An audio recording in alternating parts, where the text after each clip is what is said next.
Annyeonghaseyo mga chingu!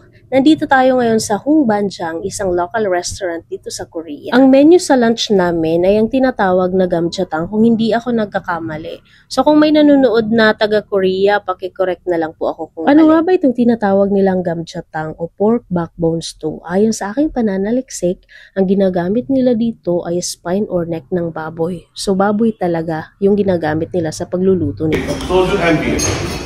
Anyway, let's try. Without soju, without beer. This is really nice. Let's try it. Have a good lunch. Bago kumain, nag-explain muna si Sir Teddy. Sinabi niya pwede siyang kainin habang umiinom ng soju or beer. At ang original na gamjatang ay maanghang talaga. Pero dahil mga Pilipino ang kakain, ginawa nila itong nilagang gamjatang. O diba? At syempre hindi mawawala ang mga side dishes sa pagkainan ng mga Koreans. At ito na nga ang ating nilagang gamjatang para sa mga Pilipino lamang. Tinanggal yung anghang kasi hindi nila kaya. Supposed to be pula yung kulay niyan, tingnan nyo mamaya. At habang hinihintay namin na iserve nila ang aming gamjatang, ito muna yung mga nilagay nila sa aming mesa. Ang mga side dishes. Yan ang toge, may kasamang cabbage, kimchi, napakasarap, iba yung lasa.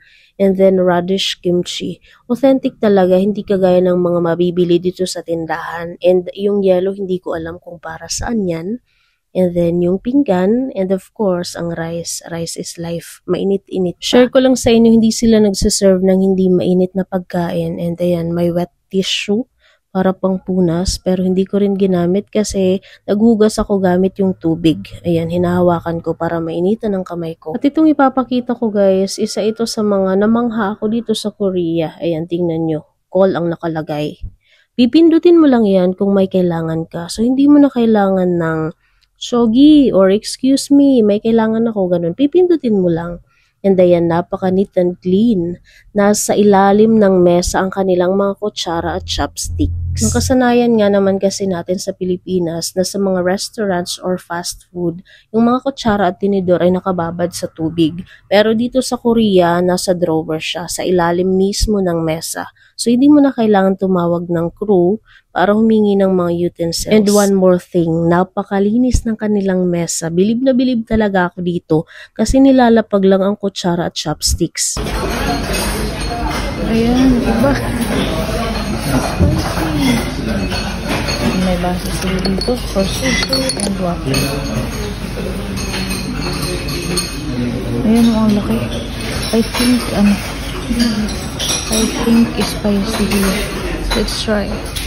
At sa wakas, dumating na nga ang aming order na gamjatang. Ayan, mainit-init pa, kumukulo pa. At kung napapansin nyo, napakalaki ng serving. Ang laki ng bowl, di ba? At tuwang-tuwa naman yung auntie nyo, hindi halata, sarap na sarap. Ito yung original na gamjatang, kulay pula kasi spicy talaga siya. Pero carry lang naman yung spiciness niya. Alam nyo ba yung isang serving, kaya yung 2 tao. Napakalaki talaga. Tingnan nyo.